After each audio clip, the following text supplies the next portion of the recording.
A routine traffic stop shouldn't escalate into a life-threatening encounter, especially not for a U.S. Congresswoman. Yet, when Congresswoman Jasmine Crockett was pulled over, a police officer's unchecked arrogance and abuse of power quickly turned a mundane moment into a terrifying ordeal. He thought his mockery and intimidation would go unnoticed, but he severely underestimated her silent resilience and strategic thinking. This is the story of how one woman's calm under pressure triggered a chain reaction that held an officer accountable and ignited a crucial conversation about systemic issues in policing. When a police officer pulled a gun on Congresswoman Jasmine Crockett during a routine stop, he thought mocking her credentials would go unnoticed. He didn't expect her silent alert to trigger a chain reaction that would end with him in cuffs. Jasmine Crockett had driven that stretch of Uri Drive 100 times. Same route, same gas station with the flickering sign, same traffic light that always turned yellow too fast. It was past 9 p.m., and the hum of the city had quieted down. She wasn't rushing, just trying to clear her head after back-to-back meetings and a town hall that had run longer than planned. She glanced at her dashboard. Fuel at half, speed at 43. No texts, no missed calls. Everything was calm until the blue and red lights blinked on behind her. She blinked twice, wondering if they were meant for someone else. But no, he was tight behind her, flashing his brights. She turned her signal on and eased into the empty lot of a Dollar General. Her hand stayed visible on the wheel, not because she had anything to hide, but because habit taught her to move slow and make no assumptions. She cracked the window halfway. The officer approached from the passenger side, flashlight already beaming into her car. He didn't start with a good evening, or do you know why I pulled you over? No greeting, just license and registration. She nodded politely, voice steady. Absolutely. Just letting you know, I'm Congresswoman Jasmine Crockett, and I have my congressional ID and PIN in my wallet. Would you like me to hand those over first? She reached for her purse slowly, deliberately, as she'd done 100 times in the past, especially since getting elected. Some people found the title impressive. Others didn't. He tilted his head and looked her up and down. Congress, huh? He said, voice thick with amusement. Let me guess. You made that badge yourself. She gave a tired smile. No, sir. It's real. I represent Texas's 30th district. You can look it up if you need to. He chuckled, a short, ugly sound. Texas, huh? You people sure love pulling that card. Her eyebrows tightened just slightly. She stayed silent. Let him dig his own hole. You politicians think you're above the law. What? This little gold pin supposed to make me back off. He tapped the edge of her ID with the flashlight. I didn't say that. I'm cooperating, she answered evenly. Then, without warning, he took a step back, unclipped his holster, and pulled out his weapon. Hand where I can see them, he shouted. She didn't scream. She didn't flinch. Her fingers were already frozen in plain view. Her heart didn't pound, but her breathing changed, slower, more deliberate. Training had taught her that fear gives fuel to a bad fire. Sir, with respect, I am a public official. I haven't moved. I haven't raised my voice. I have not resisted, she said carefully. You think I care about your little badge? He barked, stepping closer. The barrel of his pistol was inches from her windshield. Her eyes didn't leave his. Her purse, untouched, was a small, silent panic button, a piece of tech installed after a prior incident back in El Paso. She hadn't needed it until now. Her left index finger shifted slightly. Tap. That's all it took. The signal was out, but the officer kept shouting, now drawing attention from a group of teenagers hanging around near the gas station. Phones started going up. One of them began recording. You're threatening me now with that tone? Huh? He said, voice rising. She didn't answer. Her mind had shifted from panic to procedure. One thought, don't escalate. He stepped to the side of the window, trying to see more inside. Then, with the same smurf from earlier, he leaned closer to the glass and muttered, Congress, huh? You ain't even dressed like one. Her jaw didn't move, but her eyes, they told a different story. Not fear, not shock, just steel. But just as things seemed ready to break, the faint sound of tires on asphalt cut through the tension. Another cruiser was pulling in fast. The second cruiser didn't come in with sirens, just steady urgency, no tire screech, no drama. But Jasmine knew the sound meant someone had received her silent signal. That meant protocol was in motion. The first officer hadn't noticed. He was too caught up in his own show, too busy flexing control he didn't fully have. He kept circling her car, waving his weapon slightly as he mumbled to himself. She couldn't hear every word, but the tone was mocking, cruel. Jasmine stayed still, her fingers never leaving the steering wheel, eyes forward.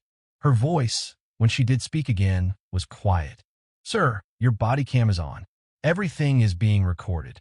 He stopped pacing. For a second, she saw it. Hesitation, a pause in the performance. "I know exactly what's being recorded," he muttered, then raised his voice again as if speaking to the audience he just realized might be watching. "And what's being recorded is a suspicious vehicle and a driver refusing lawful orders." At that moment, the door of the second cruiser opened.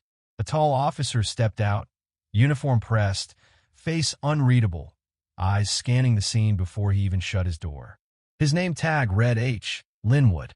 He moved fast, cutting across the parking lot with long strides. One glance at Jasmine, then back to the officer with the gun still drawn. Linwood's voice was calm, but firm. "What's the situation here?" he asked. The first officer didn't lower his weapon. "Traffic stop. Uncooperative driver." Linwood blinked once. She triggered a panic signal through her congressional alert system.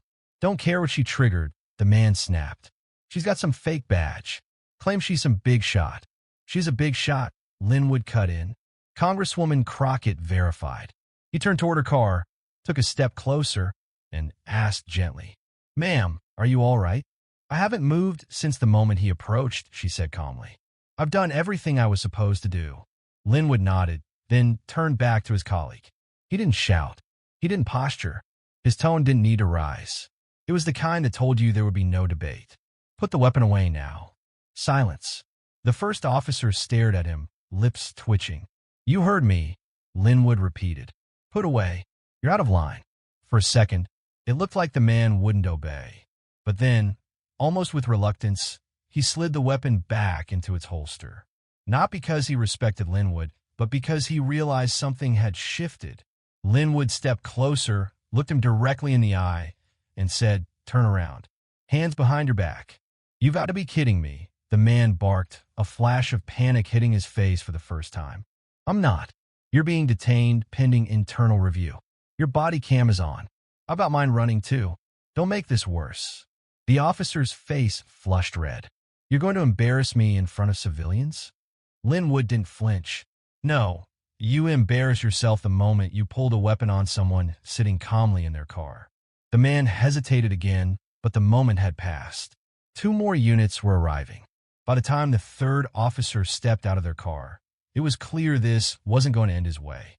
He turned slowly. Linwood cuffed him without drama. No force, no shouting, just finality. Jasmine exhaled for the first time in minutes. Linwood came back to her window. "We'll take it from here, Congresswoman. You're safe now." She looked him in the eye. "Thank you for stepping in." He gave a short nod. "We've got protocol for a reason. I'm sorry it had to go this far." In the distance, phones were still recording. A couple of the teenagers at the gas station had gone quiet, watching with wide eyes. One of them whispered, "Dang, she really is a congresswoman." Jasmine heard it. She didn't respond, but inside something cracked just a little. Not because of the danger, but because of how close things had come to spiraling into something far worse. But the real storm wouldn't come until the footage hit the internet just a few hours later. The footage hit social media like a dropped match in dry grass. It wasn't a glossy press clip or a polished campaign moment. It was grainy phone video taken by a 17-year-old named Quentin Jacobs. You could hear him whispering behind the camera, "Yo, that's Jasmine Crockett. The cop's got a gun on her." The clip showed everything. The smirk, the gun, her calm, his rage. And the exact moment the second officer cuffed him. Quentin uploaded it with a caption that read, "This don't feel like America. Not for everybody." Within an hour, it was on X, Facebook, and TikTok. By morning, it had been reshared by journalists, activists, and even a couple of fellow lawmakers. The views ticked up so fast the platforms couldn't keep up. Local stations in Shreveport caught the scent early. By the 6 a.m. broadcast, The story had made the transition from Twitter thread to televised headline. Congresswoman stopped at gunpoint during traffic stop. Officer cuffed by fellow cop. Reporters scrambled to verify. Most were skeptical at first. A cop pulling a gun on a member of Congress in a parking lot? That sounded like the kind of thing that would have been buried, not broadcast. But the video was clear. And Jasmine Crockett wasn't no name. She didn't go live, didn't post a statement, not right away. Instead, she showed up at her 8 a.m. appointment with a nonprofit housing group like nothing had happened. She gave her usual talk, took her usual notes. It was only when a young intern from the local paper nervously approached and asked, "Is it true what happened last night?" that Jasmine exhaled and said, "Yeah, it's true." The statement she gave later that afternoon was short. "I cooperated fully. I didn't shout. I didn't move. I identified myself. I did everything the way I've told others to. That's what scares me most." She didn't ask for the officer to be fired. She didn't call for boycotts. No hashtags, just the facts. But the silence around her was louder than any speech. That silence had weight. Some people try to spin it. One conservative columnist claimed she staged it, that it was some kind of stunt for attention and outrage. Another podcast host accused her of weaponizing her title. The backlash was sharp, but it was outnumbered because even people who didn't follow politics closely understood something had gone wrong. It was all there, caught on multiple angles from teenagers, bystanders, even a mom filling up gas across the lot. No edits, no cuts. People began asking real questions. What made that officer feel so untouchable? Why did he smirk like that? Why didn't he recognize who she was? Or worse, why did it seem like he did recognize her, and that made him angry? The answers weren't clear, but the reactions were. Protests began in Baton Rouge, then in Tallahassee, then Memphis. Not huge marches, just pockets of people.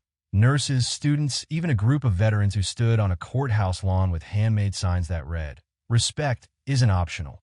Reporters lined up outside the Shreveport Police Department, waiting for a press conference. When it came, the chief's face was tight. The officer in question has been placed on administrative leave pending a full investigation. We take this matter seriously. All body cam footage is being reviewed. It wasn't enough for some, but for others, just seeing action taken in real time was more than they were used to. Linwood, the officer who stepped in, gave a brief statement too. "I didn't do anything heroic. I followed protocol. I did my job." But people disagreed on talk radio and morning news. His name came up again and again. Parents pointed to him and told their kids, "That's what doing the right thing looks like." Meanwhile, Jasmine stayed quiet on social media. She let the country react while she caught her breath. At night, she returned to her hotel and stood in front of the mirror longer than usual. Not because she was shaken, but because she realized she had come terrifyingly close to becoming a headline. Not for her votes, not for her policies, but for her funeral. But as the story kept spreading, the public pressure sparked something deeper. People started looking into the man behind the badge. By the third day, the headlines had slowed, but the digging had only just begun. News teams from out of state began showing up in Shreveport, hunting for names, paper trails, body cam requests. They weren't just interested in Jasmine anymore. They wanted to know more about the officer who pulled the gun. His name was Reed Mullery, 42 years old, 9 years on the force. No medals, no promotions, but not invisible either. Internal Affairs had looked into him twice, once in 2019 and again in 2022. Neither case led to discipline. Both had been quietly closed. Until now, no one outside the department had paid attention, but this time was different because this time it was caught from 4 different angles. And it didn't involve just anyone. It involved a sitting member of Congress with a visible ID in her lap, calm voice, no movement, and a cop whose weapon was drawn anyway. It was hard to explain that away. A retired teacher named June Rollins from Wichita Falls emailed her local news station after watching the footage. She said Officer Mullery had stopped her 4 years earlier on the edge of town. Claimed she ran a stop sign. She hadn't. When she asked to see the dash cam, he told her to quit being difficult. Nothing came of it then, but now her story was being read out loud on television. Then came Targ Benson, a delivery driver from Toledo, who posted a video on TikTok. Same guy. He was visiting his cousin in Shreveport. Pulled me over last year. Told me I looked like trouble. I didn't file a complaint. Figured it wouldn't matter. I wish I had. Suddenly, Mallory's name wasn't just tied to Jasmine Crockett. It was tied to a growing list of everyday people with quiet stories. Not violent, not headline-worthy, but just enough to show a pattern of behavior. Smugness, intimidation, the constant need to push an inch too far. The department scrambled to get ahead of it. They released a sanitized timeline of Mallory's service record. So they were reviewing all past traffic stops where his conduct had been questioned. Said they welcomed community cooperation, but the public had already made up its mind. Meanwhile, Jasmine had kept a low profile. That changed on the fourth night when she sat down for an interview with a small station in Alexandria. The host expected fire. "You got something else?" "I'm not interested in revenge," she said, "but I am interested in accountability. If he's done this before, if others felt unsafe, then we have to ask why nobody stopped him sooner." The host leaned forward. "Are you saying the system failed?" "I'm saying it didn't listen, and people only change when they have to." Her calm didn't come off as soft. It came off as deliberate, measured, and it struck a chord. Clips from the interview spread across the internet, especially one quote that kept getting repeated: "This isn't about me. This is about what happens when nobody checks the small abuses until they become something too big to ignore." In a time when everything felt explosive, her restraint was what got people talking. Even some of her critics admitted it. One local columnist who'd previously written her off called her reaction an example of how to lead under pressure. But others pushed back. A local union representative went on record saying Mallory was being crucified in public without a trial. A few online forums tried to discredit Jasmine. Photoshopped images, fake stories, conspiracy threads. Still, none of it stuck because the video didn't lie. The expressions, the tone, the posture, it was all right there for anyone to watch. More importantly, Jasmine never asked people to rally around her. She asked them to think, and slowly, more people did.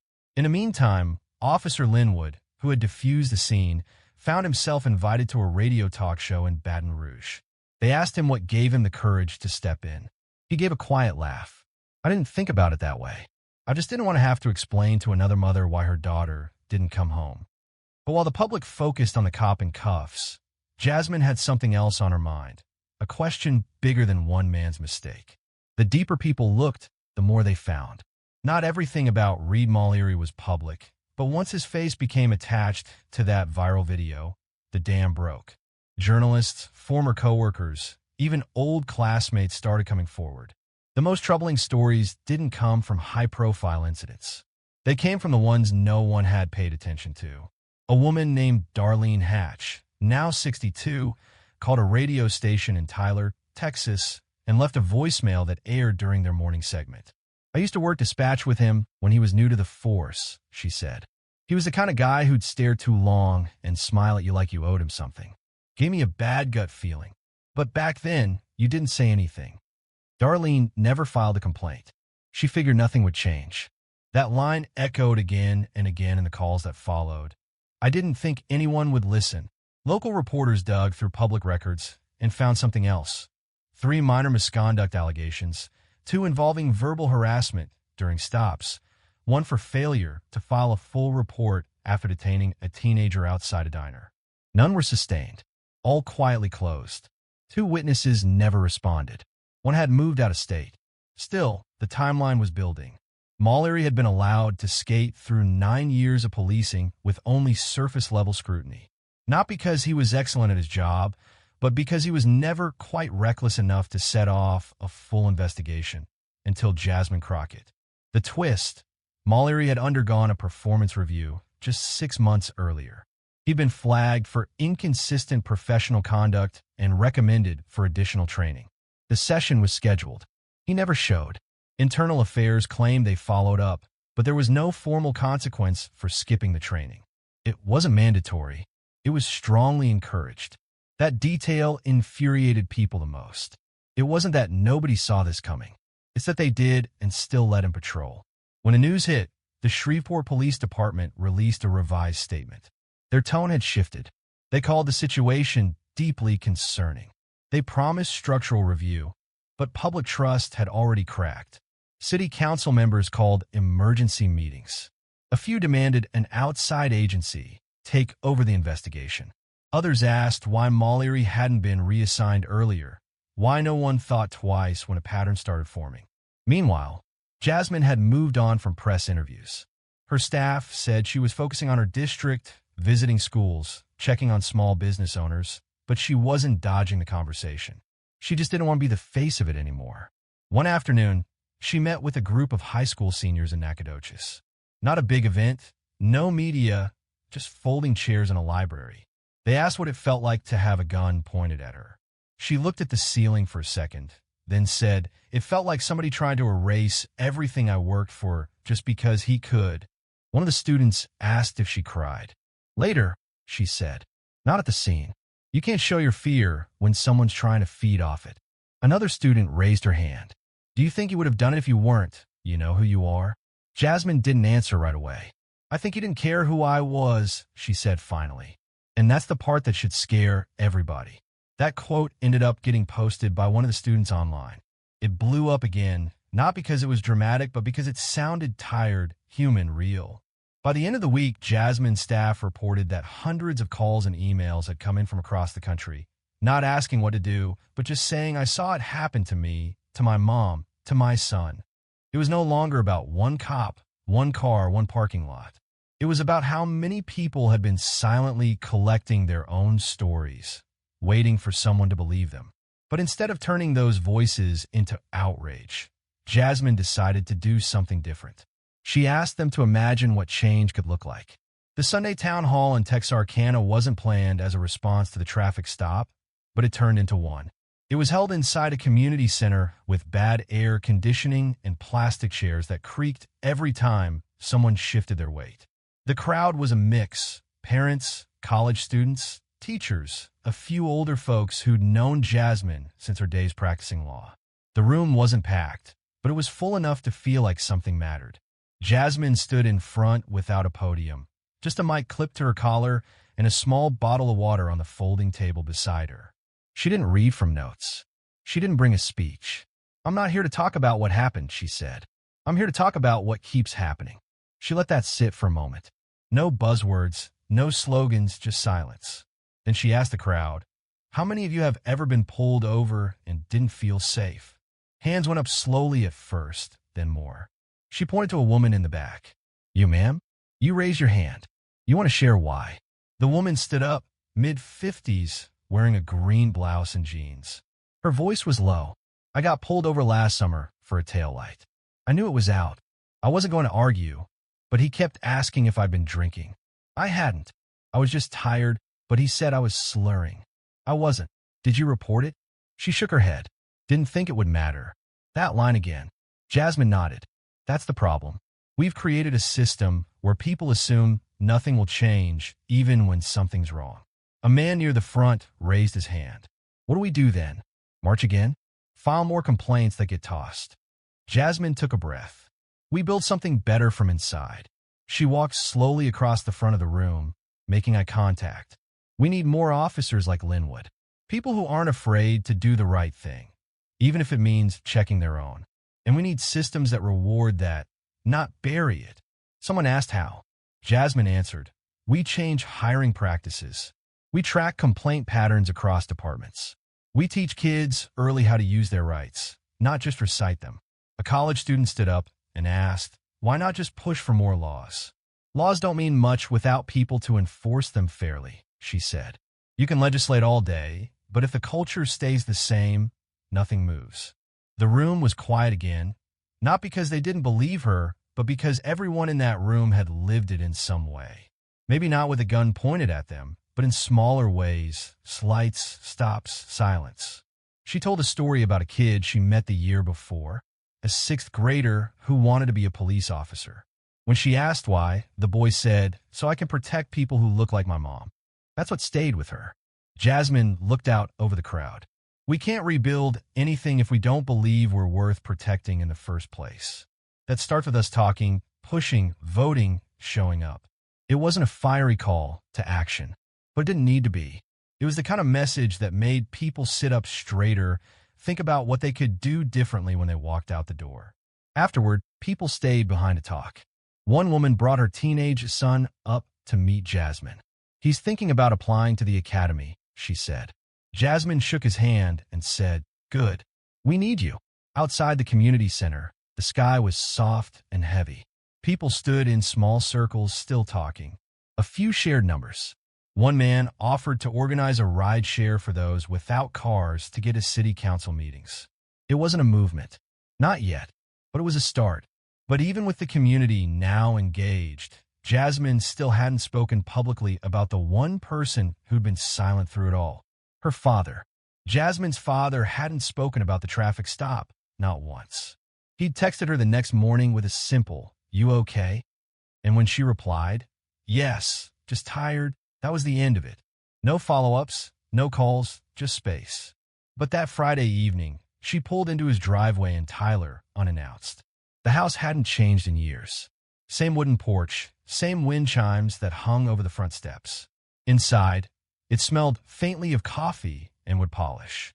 Her dad was sitting in his usual spot, an old recliner facing a muted TV, baseball game on, untouched dinner on a tray beside him.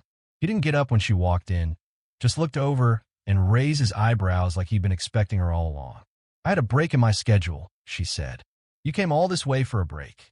Something like that. She set her purse down and eased onto the couch, arms crossed, not ready to speak first. He turned off the TV with the remote and let the silence sit for a bit. Then he finally asked, "You all right?" "I've said I am." "That's not what I asked." She paused, looked at her knees. Then, in a voice smaller than the one she used at podiums and press briefings, she said, "I was scared." He nodded slowly. "You didn't look it." "I couldn't afford to." Her father leaned forward in his chair. He was in his late 60s now, retired postal worker, quiet man, didn't say much unless it mattered. "I watched the video," he said, "all 4 angles over and over. Didn't sleep that night." She looked up, startled. "Why didn't you call?" He shrugged. Didn't want to cry on the phone. The weight of those words hit her harder than she expected. He stood up, walked to the kitchen, and came back with 2 mugs of tea. No sugar, no honey, just hot, bitter, and real just like him. He sat across from her and looked her in the eye. "I remember when you were 9. You told me you wanted to be a judge because you hated seeing people get yelled at in court. Said you wanted to be the calm one in the room." Jasmine smiled faintly. "Guess I still do. You ever wonder why I never try to talk you out of this work? I figured it's because you believed in me. I do, but it's also because I knew I couldn't stop you. You've been stubborn since preschool." They both laughed a little, the kind that comes out more as breath than sound. Then his face turned serious again. "But this world you're in now, it's going to keep testing you. Not just your job, your dignity, your stillness." She nodded slowly. "I've spent my whole life teaching you how to stay calm," he said. "But I want you to know something. You don't owe this country your silence when you're hurt." Tears welled in her eyes, fast and hot. She blinked them away, but didn't hide. "People need you to be strong," he continued. "But the people who love you, we just want you safe." She looked at him, really looked. This wasn't about politics or cameras or statements. This was about being someone's daughter, about being vulnerable in a room where no one was recording. She reached across the table and took his hand. For a moment, no words passed between them, just skin and silence. And in that moment, something softened. Not because she had forgiven anything, but because she remembered why she kept showing up, why she stayed composed even when she wanted to scream. It wasn't for applause. It wasn't for headlines. It was because every time she stood her ground, she bought a little more space for someone else to breathe. The next morning, as she drove back to her district, she thought about all the people who had reached out. Not just the loud voices, but the quiet ones, the ones who had waited years to be heard. She hadn't solved anything, but maybe, just maybe, she had helped break the silence. Because power can be dangerous, but power without character, that always breaks. And sometimes the strongest protest is simply refusing to be moved. If this story made you think, made you feel, or reminded you of someone you care about, don't keep it to yourself. Share it, talk about it. And if you haven't yet, subscribe to the channel because stories like this matter. and so does your voice. This story, far from being just a dramatic incident, offers profound insights into accountability, systemic failures, and the quiet power of resilience. The ripple effect of accountability, what started as one officer's misconduct, quickly unraveled into a broader examination of a flawed system.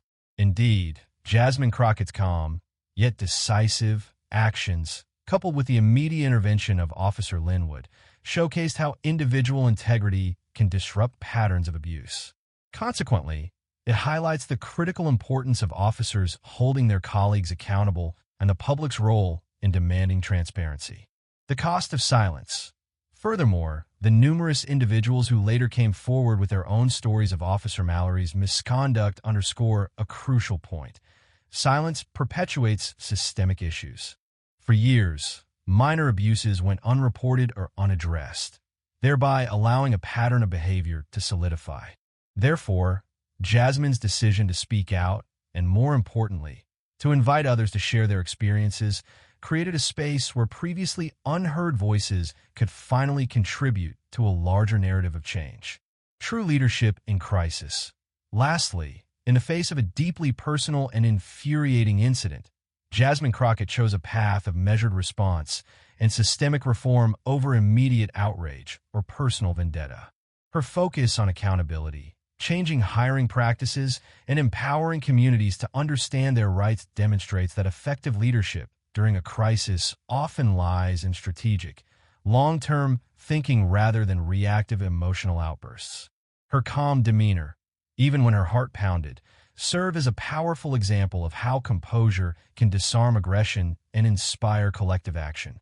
This incident reminds us that while power can be dangerous, power without character ultimately breaks. It serves as a potent reminder that sometimes the strongest protest is simply refusing to be moved, and that systemic change often begins with the quiet courage of individuals who refuse to be silenced.